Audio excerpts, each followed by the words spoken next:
A mesma Bíblia que nos adverte do perigo de criarmos uma fantasia, seja na vida espiritual ou nos aspectos práticos, também traz um claro chamado à realidade. Esse é um assunto importante, merece a nossa atenção e é sobre isso que nós vamos falar nos próximos minutos. Fique comigo.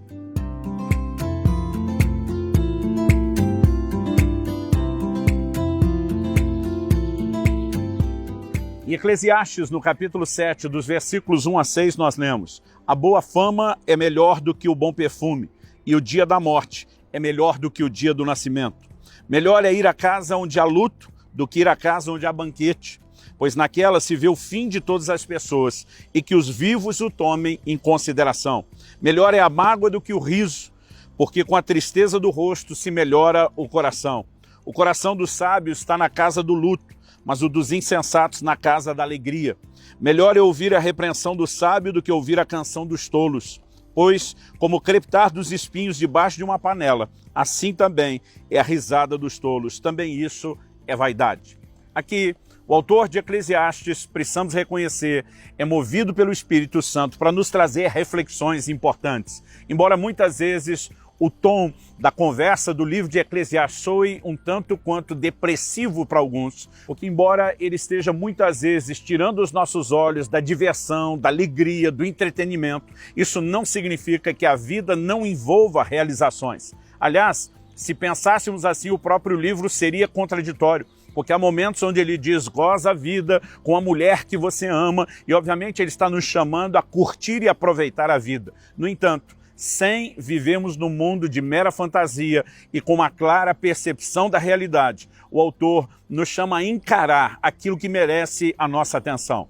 Me lembro que há muitos anos atrás, quando meus filhos ainda eram adolescentes e parte do nosso programa em família era frequentemente irmos juntos ao cinema. Nós tivemos em duas idas distintas ao cinema um choque.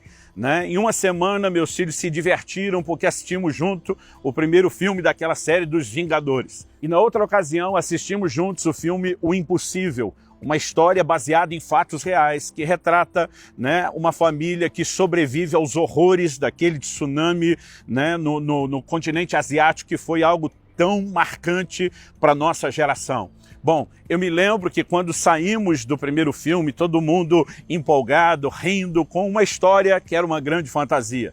Na outra ocasião, todos nós saímos em choque, pensativos, segurando o choro, e eu lembro que eu disse para eles: esse tipo de filme é melhor que o da semana passada. E eles me olharam com a cara de: pai, você está doido? Eu disse: sim, isso aqui nos faz pensar na vida como ela é, nos faz preparar para vivermos as realidades, nos faz considerar a importância de vivermos de acordo com a realidade, não com a fantasia. E eu percebo que essa mesma inclinação à fantasia, seja no entretenimento ou em outras áreas, nós manifestamos às vezes mesmo na vida espiritual e no relacionamento com Deus. A palavra de Deus nos diz em Isaías 29, nos versículos 7 e 8, serão como acontece num sonho, numa visão noturna, como quando um homem faminto sonha que está comendo, mas acorda e sua fome continua.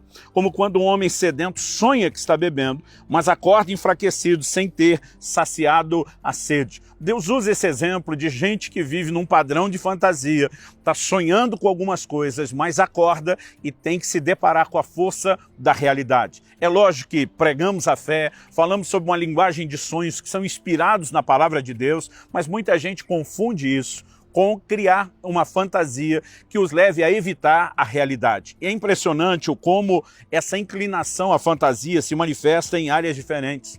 Muitas vezes manifestamos isso em relação à forma de Deus agir. Me lembro daquele texto de 2 Reis, capítulo 5, quando Naamã, aquele general sírio leproso, chega até Eliseu e depois de uma viagem de um país a outro, com meios de locomoção limitados, essa turma viajava a pé, no lombo de animais, em carroças. Quando finalmente o general chega na casa de Eliseu, o profeta, Eliseu sequer sai atendê-lo. Manda o garoto com o recado e diz: olha, vá no Rio Jordão, mergulhe 7 vezes e você vai ficar curado. A Bíblia diz que o homem ficou indignado. Ele diz o quê? Tem rios melhor na minha terra, eu vim de longe para isso. Indignado, ele decide ir embora e não atenderia a voz do profeta. Um dos servos, eu imagino, sinalizando com a mão e diz: se o homem de Deus te pedisse uma coisa difícil, você não faria? Ele diz: sim, eu estava esperando isso. Eu digo: por que é que não faz a fácil? E de repente, né, Naamã tem aquele vislumbre, aquela percepção da sabedoria através do conselho do seu servo e resolve fazer aquilo que foi o instrumento que Deus usou para lhe trazer cura. Muitas vezes nós criamos uma fantasia, esse homem começa a dizer, eu imaginava que o homem de Deus colocaria a mão sobre mim, invocaria o nome do seu Deus, e essa fantasia muitas vezes nos impede de ver os processos que Deus deseja usar para trabalhar. Quando Jesus ressuscitou e aparece para aqueles dois discípulos no caminho de Emaús, no meio da conversa dele, choramingando e desabafo, esperávamos que fosse ele que haveria de redimir a Israel. Essa frase, esperávamos que fosse, mostra que eles estabeleceram uma expectativa. Os judeus imaginavam o Messias como um general de guerra, um conquistador, não alguém que, morrendo, indo à cruz para ressuscitar depois, estabeleceria primeiro um reino espiritual, para depois estabelecer um reino físico.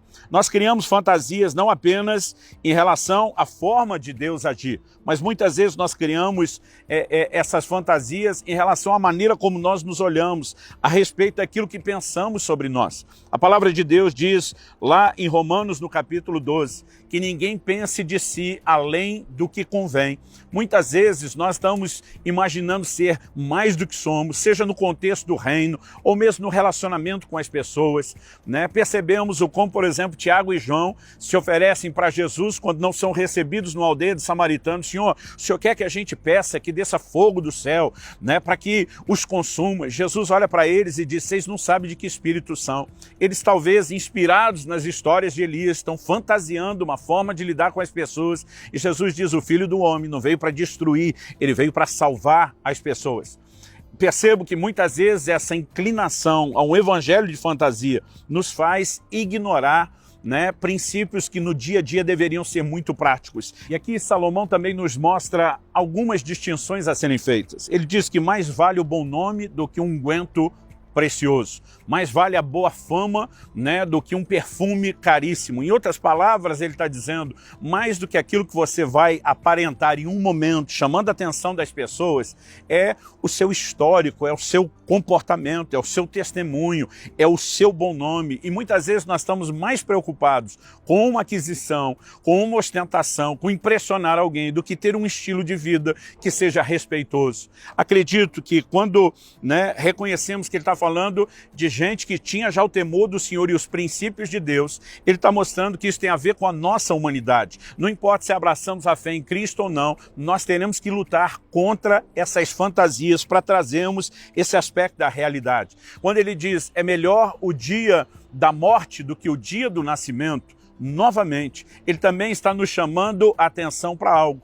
Né? Quando nascemos, somos introduzidos no mundo, ainda antes de ter a maturidade de pensar e planejar, já recebemos dos pais aqueles sonhos, dos nossos avanços, das nossas conquistas, mas a Bíblia está nos chamando não a uma desilusão, mas ao reconhecimento de que nossa vida é efêmera, ela é passageira. Até por conta disso, Deus nos chama a construir para a eternidade, não apenas para o momento. Jesus diz que nós devemos entesourar nos céus e não na terra. Isso significa o quê? Não que tenhamos que planejar uma vida chata, aborrecida na terra, mas aquela mentalidade que nos leva a entender que nós estamos aqui de passagem. Porque quem constrói só em função do que é terreno, ele na verdade está vivendo uma fantasia, pelo menos na percepção do mundo espiritual. O tempo todo somos chamados a vencer esse choque entre fantasia e realidade e absorvemos essa mentalidade específica. Eu percebo pessoas que se empolgam quando começam a caminhar num relacionamento próximo com gente que tem uma condição social diferente. Me lembro de um conselho que eu recebi logo no início do meu ministério. Um pastor amigo um dia usou a seguinte frase que eu nunca mais esqueci. Ele diz, galinha que anda com pato morre afogada. Né? Em outras palavras, quando você começa a achar que tem e pode o que outras pessoas com quem você anda tem e pode, você pode se prejudicar. Há pessoas que se deixam levar pela pressão social, o lugar onde vão comer, o tipo de viagem que vão fazer e não é compatível com o seu orçamento. Em algum momento, aquilo que parecia ser alegria e empolgação se torna desilusão. Há um choque entre a fantasia e a realidade, isso é apenas uma questão de tempo. Quando a Bíblia diz melhor é a casa do luto do que a do banquete, não está dizendo que a gente não deva viver alegria. Aliás, a mesma Bíblia que diz chorar com os que choram, também diz que nós devemos nos alegrar com os que se alegram. Mas quando ele diz é melhor, ele está falando no sentido de reflexão. Dificilmente alguém vai refletir na casa do banquete, mas normalmente na casa do luto, a gente reflete a respeito do que diz a Bíblia, o fim de todos os homens. Isso nos faz ponderar, pensar e planejar melhor a vida. Da mesma forma, quando a Bíblia diz melhor é a mágoa do que o riso, não é um tratado contra a alegria e nem uma promoção das dores interiores. Mas a Bíblia diz, com a dor o coração se faz melhor. Muitas vezes é em meio a crises que nós podemos crescer. Muitas vezes não preparamos um novo convertido com ensinos claros de Jesus de que ele vai enfrentar problemas. Muitas vezes não preparamos os filhos para enfrentar problemas para a vida. E há um momento onde a realidade vai chocar aquele mundo de fantasia. Deus quer que eu e você tenhamos uma fé que muda realidades, mas não que necessariamente as negue. Então, eu aqui concluo trazendo um desafio para que você descarte a superficialidade. Quando a Bíblia diz é melhor a repreensão do sábio do que a canção do tolo, ele está dizendo que temos que ter uma vida que considere as questões sérias, profundas, a sabedoria do alto, e para isso precisamos nos voltar à palavra de Deus e aos seus valores. Paulo dizia que ele não estava preocupado em agradar aos homens, mas a Deus. Com isso, Paulo está dizendo que ele não buscava mera aceitação social, mas conformar-se com o padrão de Deus, com o padrão do alto. Vivendo dessa forma, eu e você, vamos fugir das fantasias que nós criamos, vamos não apenas nos adequar melhor à realidade do mundo à nossa volta, mas acima de tudo, vamos satisfazer o Senhor. Então que isso possa encorajá-lo a adequar o que for necessário na sua vida. Deus te abençoe. Tempos atrás liberamos um outro Sub-12, que é uma mensagem muito aliada com essa, chamada Caia na Real. Vale a pena você dar uma conferidinha e você pode fazer isso clicando aqui.